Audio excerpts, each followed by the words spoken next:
अभी माननीय CLP meeting बुलाए, अभी सीएलपी मीटिंग में डिसाइड होगा क्या होएगा करके।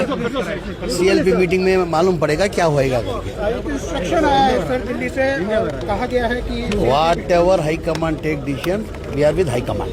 हाई कमांड के साथ है, हाई कमांड कुछ भी डिसीजन ले दो, हम लोग सब 130% एमएलए भी हाई कमांड के साथ है। हाई कमांड जो भी डिसीजन लेगा हम उसको खूब लेंगे। कैबिनेट की क्या उम्मीद करते हैं, किस तरह की? अभी मालूम नहीं, सीएलपी होने के बाद ही मालूम पड़ेगा ना, वो सब फर्दर हो। आपने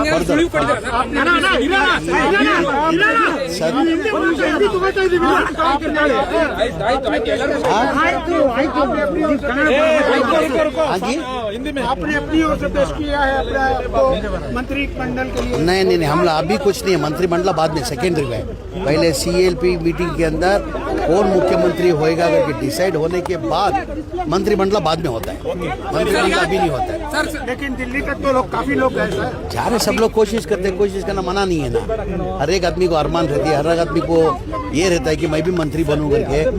130% एमएलए लोग को भी अरमान रहता है कि मैं भी मंत्री बनूं।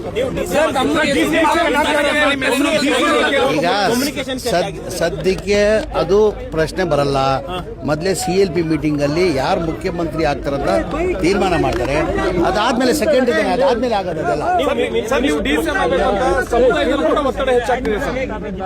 ನಾನು ಅದ್ರ ಬಗ್ಗೆ ಈಗ ಮಾತಾಡಕ್ಕೆ ಸಿದ್ಧ ಇಲ್ಲ. ನಾನು ಈಗ ಫಸ್ಟ್ CLP ಮೀಟಿಂಗ್ ಅಲ್ಲಿ ಯಾರು ಮುಖ್ಯಮಂತ್ರಿ ಅಂತ ತೀರ್ಮಾನ ತಗೊಂಡು ಮಾಡ್ತಾರೆ, ಅದಾದ್ಮೇಲೆ ಬೇರೆ ಚರ್ಚೆ ಆಗ್ಬೇಕಾಗಿರೋದು. ಈಗ ಅದಾಗ್ಲೇ ನಾವು ಚರ್ಚೆ ಮಾಡಿದ್ರೆ ಹೆಂಗಿರ್ತದೆ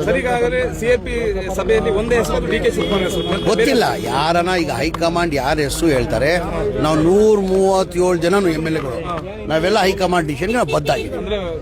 ಸಭೆಯಲ್ಲಿ ಭಿನ್ನ ಸ್ವರ ಇಲ್ಲ. ನಾವು ಹೇಳ್ತಾ ಇಲ್ಲ, 137 ಜನ MLAಗಳು ನಮ್ಮ ಇಂಡಿಪೆಂಡೆಂಟ್ ಗೆದ್ದಿದ್ದು ಬಿಟ್ಟು ಅವರು ನಮ್ಮ ಜೊತೆ ಇದ್ದಾರೆ, ಕಾಂಗ್ರೆಸ್ ಪಕ್ಷದಲ್ಲೂ ಇದ್ದಾರೆ. ಒಟ್ಟಾಗಿ ನಾವು 140 ಜನ ನಾವು ಹೈಕಮಾಂಡ್ ಏನು ತೀರ್ಮಾನ ಮಾಡೋದು ಅದಕ್ಕೆಲ್ಲ ನಾವು ಬದ್ಧ ಆಗಿದ್ದೀವಿ.